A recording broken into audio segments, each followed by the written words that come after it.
Hello friend, NBK जिस class में आपका स्वागत है। आज भारतीय संविधान तथा राज्य व्यवस्था यानी इंडियन कॉन्स्टिट्यूशन एंड पॉलिटी के अंतर्गत भारतीय संविधान की ऐतिहासिक पृष्ठभूमि यानी historical background of Indian constitution के बारे में डिस्कशन करेंगे आपके साथ। साथ साथ ये जो टॉपिक है उससे जो महत्वपूर्ण जो 10 मल्टीपल चॉइस क्वेश्चन है उस पर हम भी चर्चा करेंगे, जो कि आगामी परीक्षाओं में पूछे जाने की पूरी संभावना है। अब हम लोग आते हैं कि ऐतिहासिक पृष्ठभूमि भारतीय संविधान के क्या है। तो संविधान निर्माताओं ने भारतीय संविधान के निर्माण के समय 60 से अधिक देशों के संविधान का अध्ययन किया, परंतु जो मेजर कंट्रीब्यूशन है वो है जो ईस्ट इंडिया कंपनी के शासन के समय जो regulating act, east India act के साथ साथ 3 जो चार्टर एक्ट है 1833, 1853, 1813 के साथ साथ जो जब 1858 के अंतर्गत जो ईस्ट इंडियन कंपनी से जो शासन होता है वो ब्रिटिश महारानी को चला जाता है। उसके बाद 1861, 1892, 1909, 1919 और 1935 का जो डिफरेंट जो गवर्नमेंट ऑफ इंडिया एक्ट आता है वो भारतीय संविधान के निर्माण में महत्वपूर्ण ऐतिहासिक भूमिका निभाता है। तो इसकी चर्चा हम लोग करेंगे, जो कि मेजर इंडियन जो संविधान है भारतीय संविधान उसमें जो ऐतिहासिक पृष्ठभूमि के रूप में मेजर कंट्रीब्यूशन ये दोनों देता है। अब हम लोग ये जानते हैं कि इसकी आवश्यकता पड़ी क्यों। तो 1600 ईस्वी में हम लोग देखते हैं कि 1600 ईस्वी में ईस्ट इंडिया कंपनी की स्थापना होती है। ईस्ट इंडिया कंपनी की स्थापना होने से बाद वो व्यापार भारत के साथ व्यापार करते हैं, लेकिन 1757 में जब प्लासी की लड़ाई होती है उसके बाद 1764 में जो बक्सर की लड़ाई होती है उसमें हम लोग देखते हैं कि 12 अगस्त 1765 को क्लाइव ने तत्कालीन जो मुगल बादशाह थे शाह आलम द्वितीय के साथ वो क्या होता है कि एक फरमान के द्वारा बंगाल, उड़ीसा तथा बिहार की दीवानी अधिकार प्राप्त कर लेता है। इसके बाद ईस्ट इंडिया कंपनी है जो एक व्यापारी संगठन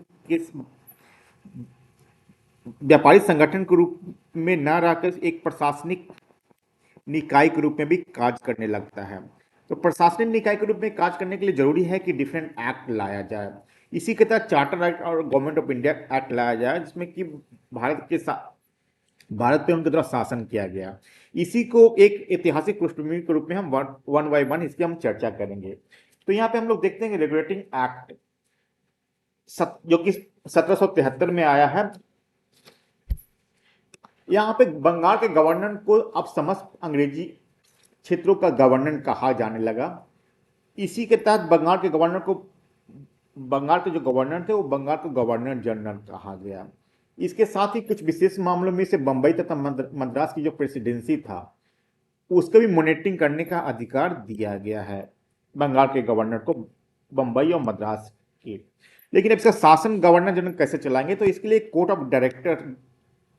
ऑफ डायरेक्टर के माध्यम से कंपनी पर नियंत्रण रखने का प्रयास ब्रिटिश सरकार के द्वारा किया जाने लगा, जिसमें कि ये था कि इसके जो सदस्य होंगे इसका कार्यकाल 4 वर्ष होगा। अब प्रत्येक वर्ष 1/4 जो सदस्य होंगे वो इस बोर्ड ऑफ डायरेक्टर से हटते चले जाएंगे, उनकी जगह पे नए सदस्य आते चले जाएंगे। इसके साथ साथ ये था कि एक शासन चलाने के लिए जुडिशियल सिस्टम की आवश्यकता थी। इसी को ध्यान में रखकर 1774 में एक सुप्रीम कोर्ट की स्थापना की गई है।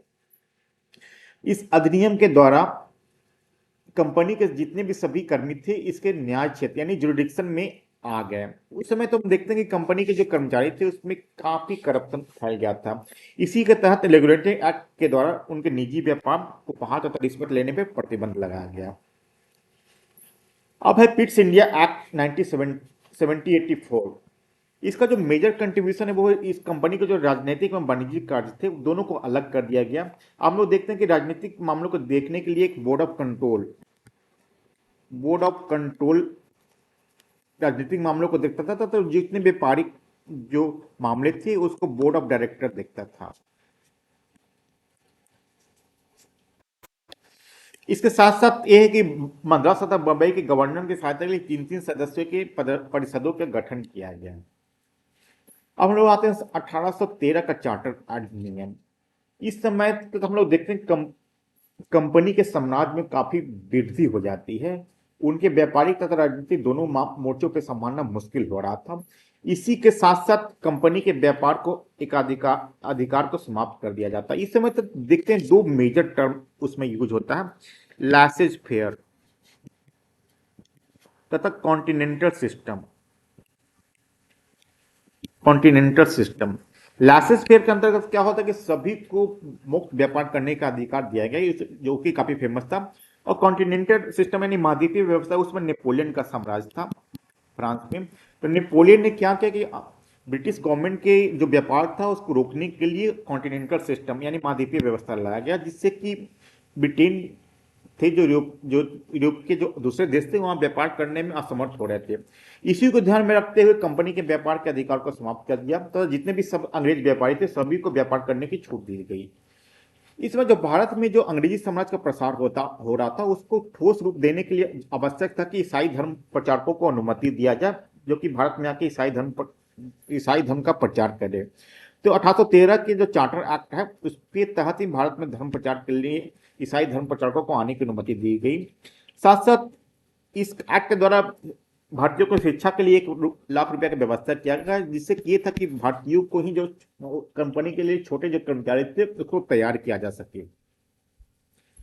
आगे हम 1833 के जो चार्टर एक्ट है उसमें हम लोग देखते हैं कि इस समय तक भारत में सरकार द्वारा वित्तीय, विधायी तथा प्रशासनिक रूप से केंद्रीकरण करने का प्रयास किया जा रहा था। इसी के तहत बंगाल के गवर्नर जनरल था उसको भारत का गवर्नर जनरल के रूप में परिणत कर देते हैं। इसी समय गवर्नर जनरल की परिषद में एक चौथा सदस्य जो कि विधि सदस्य विशेषज्ञ के रूप में इनको ऐड किया जाता है, जो कि मैकाले पहला विधि सदस्य है। काफी इंपॉर्टेंट है, हमेशा क्वेश्चन इसमें आते रहते हैं। देखिए 1813 का जो व्यापार का अधिकार को समाप्त किया गया था, इसमें चीन के साथ व्यापार तथा चीनी के व्यापार पे एकाधिकार था। उसके चीन के साथ व्यापार तथा चीनी के व्यापार पे एकाधिकार छोड़ के अन्य जितने भी व्यापार थे उनको समाप्त कर दिया गया था। लेकिन यहाँ पे हम लोग देखते हैं कि जो 1833 का जो चार्टर एक्ट आया उसमें कंपनी की व्यापारिक गतिविधियों को पूरी तरीके से समाप्त कर दिया गया है। अब चीनी के व्यापार पर भी एकाधिकार कंपनी के कर्मी को नहीं रहता था। इसी समय 1833 के एक्ट के द्वारा भारत में दास प्रथा को गैर कानूनी घोषित किया जाता है। इसमें गवर्नर जनरल को अधिकार दिया जाता है कि भारत में दास प्रथा को समाप्त करने के लिए आवश्यक कदम उठाए। इसी के तहत 1843 में भारत में दास प्रथा का समाप्ति होती है। याद रखिएगा 1833 के चार्टर एक्ट में गैर कानूनी घोषित किया गया, लेकिन पूरी तरीके से जो समाप्त होता है वो 1843 में होता है। तो क्वेश्चन हमेशा इसमें आते रहते हैं। अब ये भी है कि उसमें उस समय कुछ सिविल सर्वेंट थे, उनका पहले वो जस्ट लेके वो नॉमिनेट होते थे, लेकिन अब इसको पहली बार खुली प्रतियोगिता मतलब ओपन एग्जाम लिए जाने का बात 1833 के चार्टर एक्ट में कहा गया है। अब 1853 के जो चार्टर अधिनियम है उसके तहत हम लोग देखते हैं कि गवर्नर जनरल की परिषद की विधायी और प्रशासनिक कार्यों को अलग कर दिया जाता है। अब विधि सदस्य जो चुने 1833 में जो बनाए जाते हैं उनको गवर्नर जनरल की परिषद के पूर्ण सदस्य के रूप में बना दिया जाता है। अब 1833 में हम लोग यहाँ पे देखें कि सिविल सेवकों के चयन के लिए खुली प्रतियोगिता का आयोजन का प्रयास होता है, लेकिन यहाँ पे आगे चल के हम लोग देखते हैं 1853 में कि इसमें शुभारंभ होता है, स्टार्ट कर दिया जाता है 1853 के चार्टर अधिनियम के द्वारा। आगे हम लोग देखते हैं कि 1858 का भारत शासन अधिनियम काफी इंपॉर्टेंट है। 1857 के जो विद्रोह होते हैं उसके बाद जो ईस्ट इंडिया कंपनी के प्रशासन का सीमाओं को स्पष्ट कर दिया जाता है, काफी लूपहोल नजर आने लगते हैं। इसी के पश्चात कंपनी के प्रशासन का दायित्व वापस लेने तथा उसमें ब्रिटिश महारानी को भारत का प्रशासन पर प्रत्यक्ष रूप से देने की बात कही जाने लगी थी। इसी के परिप्रेक्ष्य में ईस्ट इंडिया कंपनी को समाप्त कर दिया जाता है, उनके शासन को, तथा गवर्नर क्षेत्र और राजस्व की सारी शक्ति ब्रिटिश राजशाही British crown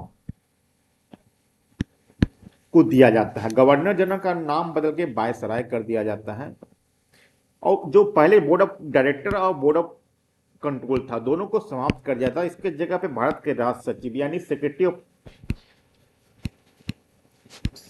of state for India, Bharat के राज सचिव को भारतीय प्रशासन पर संपूर्ण नियंत्रण करने की शक्ति दी जाती है। सचिव जो भारत सेक्रेटरी ऑफ स्टेट के सहायता देने के 15 सदस्यीय परिषद के गठन की बात की जाती है, जिसमें 15 में से 7 सदस्यों का नियुक्ति सम्राट द्वारा किया जाता था। बाकी 8 जो सदस्य उनकी जो चयन होता था बोर्ड ऑफ डायरेक्टर के द्वारा किया जाता था। अब हम लोग आते हैं भारतीय परिषद अधिनियम 1861।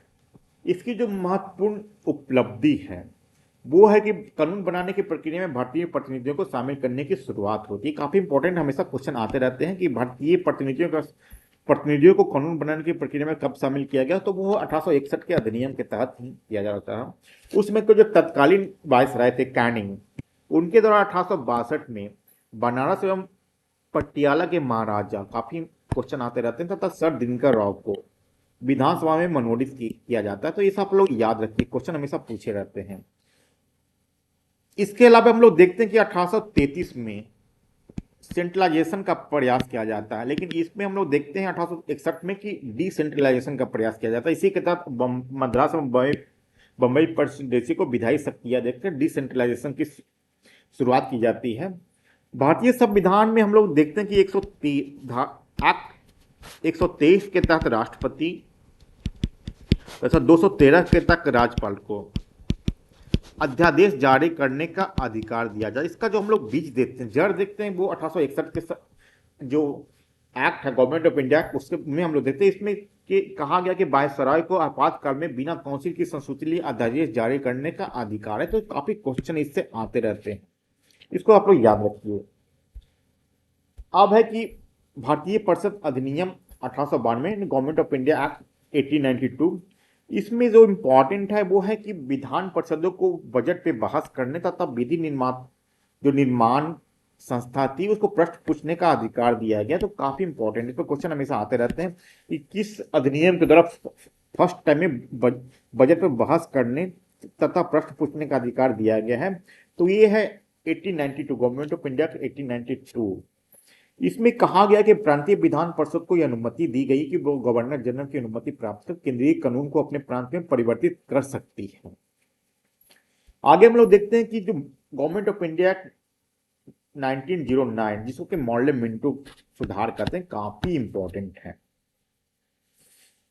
इस अधिनियम के द्वारा केंद्रीय एवं प्रांतीय विधान परिषदों में निर्वाचित सदस्यों की संख्या में वृद्धि की जाती है।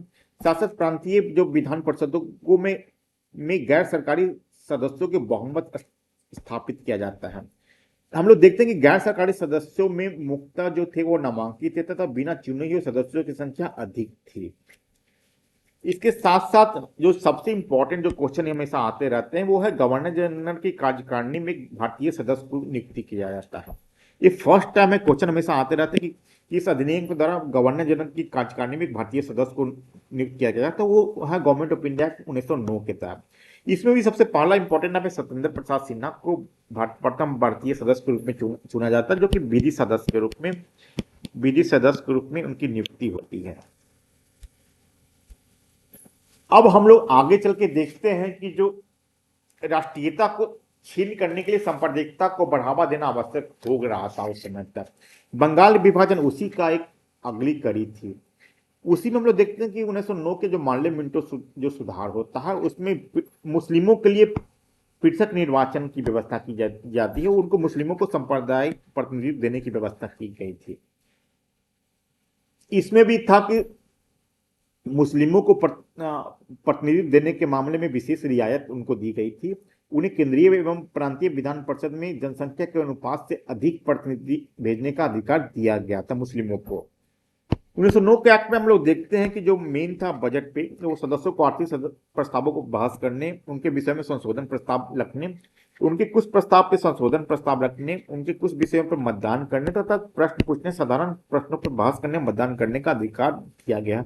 तो पहले जो सिर्फ बजट पे बहस करने का अधिकार था उसको और बढ़ाया गया। इसमें क्वेश्चन हमेशा आते रहते हैं, लेकिन इसमें भी हम लोग देखते हैं कि जो महिलाओं के उनको वोट देने का राइट नहीं था। तो जो वैसे व्यक्ति जो 25 वर्ष से कम उम्र के थे उनको भी वोट देने का अधिकार नहीं दिया गया था। जो वोट देने का राइट था उसका जो योग्यता थी वो संपत्ति थी। लेकिन यहाँ पे भी हम लोग देखते हैं कि मुस्लिम मतदाताओं के लिए आय की योग्यता थी जो हिंदुओं की तुलना में कम रखा गया था, क्योंकि इस सांप्रदायिकता को बढ़ाने के उद्देश्य से ये किया गया था। तो काफी इंपॉर्टेंट है, इसको आप लोग ध्यान रखिए। अब है कि गवर्नमेंट ऑफ इंडिया 1919, यानी इसको हम लोग मॉन्टेग्यू चेम्सफोर्ड सुधार भी कहते हैं। इसमें जो सबसे इंपॉर्टेंट है वो हम लोग इसको 1909 के जो मॉन्टेस्क्यू चेम्स्फोर्ड सुधार है उसको हम लोग एक भारत के विकास के एक दौर के सूचक के रूप में इसको मानते हैं, जिसमें कि इसकी जो विशेषता थी इसकी, उसको हम लोग देखते हैं कि उत्तरदायी शासन की प्रगति के रूप में इसको हम लोग देखते हैं। यहाँ पे देखते हैं कि द्वैत शासन प्रणाली प्रांतों में लागू की जाती है। द्वैत का मतलब हुआ कि यहाँ पे दो तरह के शासन, जो जो विषय थे उसको दो भागों में बांटा गया था, एक आरक्षित था, एक हस्तांतरित। आरक्षित विषय जो थे वो गवर्नर उनकी कार्यकारिणी की सहायता से चलाया जाता था, लेकिन जो हस्तांतरित विषय थे वो गवर्नर है जो मंत्रिपरिषद की सहायता से चलाता था, जो कि मुख्यतः वो विधान परिषद के प्रति उत्तरदायी थे। जितने जो मुख्य विषय थे, जैसे कि हम लोग देखते हैं कि लॉ एंड ऑर्डर हो गया, वित्त हो गया, भू राजस्व है, खनिज संसाधन है, ये सभी आरक्षित विषय में थे, जो कि गवर्नर अपनी कार्यकारिणी परिषद की सहायता से चलाता था। लेकिन जितने भी रिस्पॉन्सिबल काम हैं, जैसे कि हो गया शिक्षा हो गया, स्वास्थ्य हो गया, स्थानीय प्रशासन हो गया, ये सब थे जो हस्तांतरित विषय थे, जो कि गवर्नर अपने जो मंत्री है उनकी सहायता से चलाया जाता। तो काफी इंपॉर्टेंट है, इसको आप समझने का प्रयास कीजिए, क्वेश्चन हमेशा आते रहते हैं। अब आगे चल के हम लोग देखेंगे भाईसा की कार्यकारिणी परिषद में 6 सदस्य में से 3 को भारतीय होना आवश्यक था। इसमें कमांडर इन चीफ के लिए मैंडेटरी था कि वो ब्रिटिश नहीं होंगे। इसके अलावा जो 5 सदस्य बनेंगे उसमें 3 जो भारतीय सदस्य होने का अनिवार्य था। सांप्रदायिक निर्वाचन का विस्तारीकरण किया जाता था। अब पहले जो 1909 में जो मुस्लिमों को जो दिया गया था, अब 1919 के जो गवर्नमेंट ऑफ इंडिया एक्ट है उसके बाद सिखों, भारतीय ईसाइयों, आंग्ल भारतीयों को तथा यूरोपियनों को भी पृथक निर्वाचन सिद्धांत को विस्तारित किया गया। अब पहली बड़ी इंपॉर्टेंट है कि 1919 का जो act, government of India act, उसमें पहली बार महिलाओं को वोट देने का अधिकार दिया गया। इसके पहले स्त्रियों को वोट देने का अधिकार नहीं था। अभी भी जो वोट देने का अधिकार था काफी सीमित था, जिसका जो जो मेन जो योग्यता थी वो संपत्ति, टैक्सेशन और एजुकेशन के आधार पर ही सीमित लोगों को वोट देने का अधिकार अभी तक दिया जा रहा था। इसी एक्ट के तहत देखते हैं कि एक लोक सेवा आयोग का गठन करने का प्रावधान किया गया था, जिसमें कि 1926 में केंद्रीय लोक सेवा आयोग का गठन किया जाता है। अब इंपॉर्टेंट है कि राज्य विधानसभा को भी अपने बजट बनाने का अधिकार दिया गया था 1919 के एक्ट के तहत। इसके साथ साथ हम लोग देखते हैं कि सदस्यों को प्रश्न पूछने, अनुपूरक मांगे प्रस्तुत करने, ये काफी क्वेश्चन आते हैं कि अनुपूरक मांगे प्रस्तुत करने का जो राइट है वो सबसे पहले कब दिया गया, तो गवर्नमेंट ऑफ इंडिया एक्ट 1919 के तहत। आप लोग याद रखिए, क्वेश्चन हमेशा आते रहते हैं। अब है कि सदस्यों को प्रश्न पूछने, अनुपूरक मांगे प्रस्तुत करने, स्थगन प्रस्ताव लाने तथा बजट को अस्वीकार करने का अधिकार दिया गया। तो ये काफी इंपॉर्टेंट, इसको थोड़ा आप लोग ध्यान में रखिए। अब है कि भारत परिषद अधिनियम 1935, काफी जो भारतीय संविधान का जो बोला जाता है जो मेजर कंट्रीब्यूशन है वो गवर्नमेंट ऑफ इंडिया एक्ट 1935 ही है। इसमें कहा गया कि एक अखिल भारतीय संघ की स्थापना का प्रावधान किया गया। एक देखते हैं कि अखिल भारतीय संघ में कौन कौन होंगे, तो जितने भी ब्रिटिश भारतीय प्रांत थे, मुक्त आयुक्त के जो प्रांत थे तथा सभी भारतीय प्रांतों को सम्मिलित होना अनिवार्य था भारतीय अखिल भारतीय संघ में। लेकिन जो देसी रियासत थे उनको सम्मिलित होना वैकल्पिक था। इसी के तरह हम लोग आगे देखते हैं कि जो भारतीय संविधान की जो 7वीं अनुसूची है उसमें केंद्र एवं राज्यों के बीच शक्तियों का विभाजन किया गया था। उसमें भी संघ सूची, राष्ट्र सूची, संवर्धित सूची की बात की गई है। इसमें हम लोग देखते हैं कि गवर्नमेंट ऑफ इंडिया 1935 में एक प्रावधान था जो कि जिसमें भी संघ सूची, राष्ट्र सूची और संवर्धित सूची के तहत विस्तारित किया गया है। लेकिन जिसमें भी अवशिष्ट रेसिडुअल पावर था वो वायसराय के अंतर्गत ही रहने की बात कही गई थी। अब इंपॉर्टेंट है कि 1919 के एक्ट में द्वैध शासन प्रणाली की व्यवस्था की गई थी, लेकिन 1935 में जो प्रांतों में द्वैध शासन प्रणाली समाप्त कर दिया था तथा प्रांतीय स्वायत्तता का प्रावधान किया गया, काफी इंपॉर्टेंट है। लेकिन यह है कि 1935 में केंद्र, अब प्रांतों में तो समाप्त कर दिया गया द्वैध शासन, लेकिन अब केंद्र में द्वैध शासन प्रणाली स्टार्ट किया गया। हम लोग देखते हैं कि 11 राज्यों में तो 6 में 2 सदन वाली व्यवस्था की गई। इसमें भी द्वैध शासन प्रणाली वैसा ही था जैसा कि हम लोग पहले यहाँ पे देखते हैं। यहाँ पे भी हस्तांतरित और आरक्षित विषयों को रखा गया था। 1935 में भी जो आरक्षित विषय थे उसमें जो मेन महत्वपूर्ण था वो विदेशी मामलों, डिफेंस हो गया, उसको आरक्षित में रखा गया था। आरक्षित में हम लोग यहाँ पे देखते हैं कि विदेश मामले हो गया, रक्षा, जनजातीय क्षेत्र मामले मामले ये सब आरक्षित में थे। हस्तांतरित में जो जितने भी रिस्पॉन्सिबल काम है वो सब यहाँ पे दिया गया था, जो कि गवर्नर जनरल भारतीय जो मंत्रियों थी उनकी सहायता से चलाने की बात कही गई थी। अब यहाँ पे हम आगे देखते हैं कि यहाँ पे जो सांप्रदायिक प्रतिनिधि व्यवस्था को बढ़ाने की बात कही गई। अब दलितों, महिलाओं तथा मजदूरों के लिए भी पृथक निर्वाचन की व्यवस्था की जाने लगी। यहाँ पे हम लोग देखते हैं कि 1919 में महिलाओं को पहली बार वोट राइट का अधिकार दिया गया, लेकिन 1935 में इसको पृथक निर्वाचन की व्यवस्था की गई। अब देश की मुद्रा एवं क्रेडिट कंट्रोल के लिए एक रिजर्व बैंक की स्थापना करने का प्रावधान किया गया। साथ ही साथ एक संघीय लोक सेवा आयोग तथा 2 प्रांतीय एवं 2 से अधिक राज्यों के लिए एक संयुक्त लोक सेवा आयोग का गठन करने की बात कही गई। तो जितने भी डिफरेंट चार्टर एक्ट है, मतलब गवर्नमेंट ऑफ इंडिया एक्ट है, उसकी चर्चा हमने अभी की है। ये आपको भारतीय संविधान की ऐतिहासिक पृष्ठभूमि के लिए काफी आवश्यक है, इससे काफी क्वेश्चन आते रहते हैं। अब हम जो 10 जो महत्वपूर्ण मल्टीपल चॉइस क्वेश्चन है उस पर हम आते हैं। पहला में हम चलते हैं कि निम्न में से किस एक्ट एवं अधिनियम के तहत कंपनी के राजनीतिक एवं वाणिज्यिक कार्यों को पृथक किया गया। तो यहाँ पे जो इसका आंसर होगा फिक्स इंडिया एक्ट 1784। काफी इंपॉर्टेंट है। हम लोग देखते हैं कि यहाँ पे राजनीतिक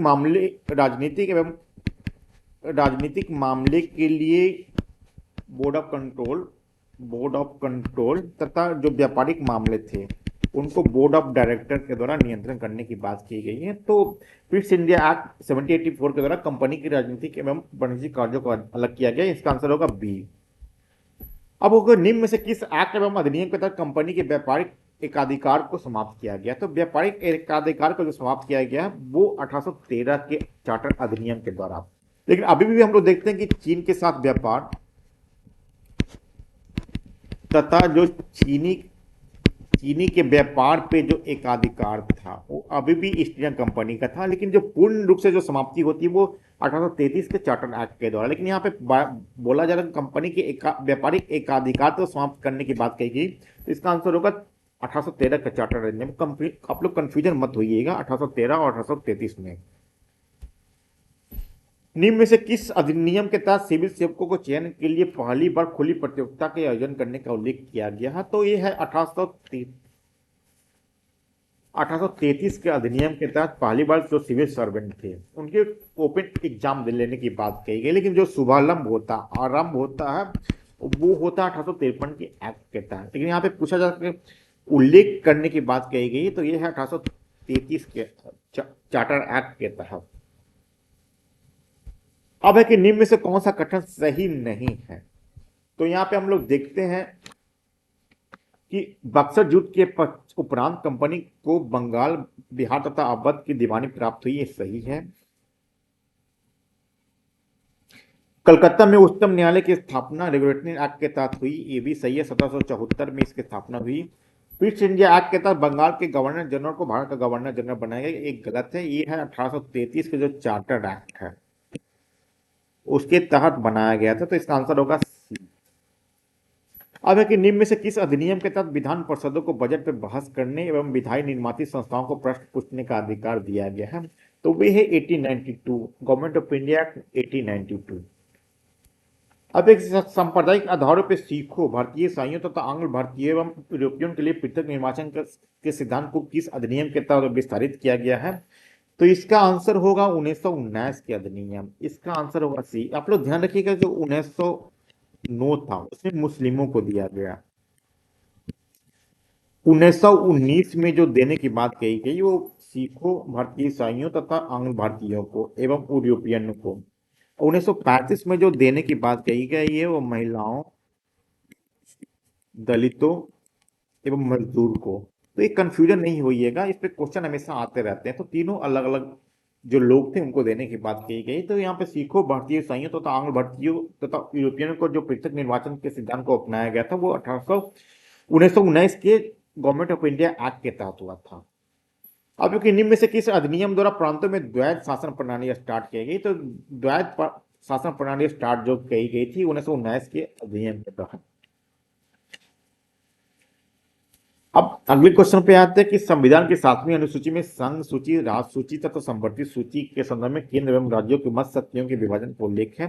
निम्न में से किस अधिनियम में इसकी चर्चा किया गया है? तो 1935 का जो अधिनियम है, गवर्नमेंट ऑफ इंडिया 1935, इसमें संघ सूची, राज्य सूची तथा संवर्ती सूची का उल्लेख किया गया है।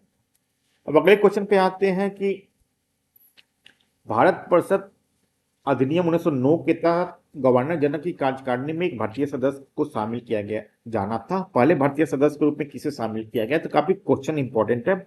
ये सत्येंद्र प्रसाद सिन्हा, जो कि एक विधि सदस्य के रूप में शामिल किया गया था इनको।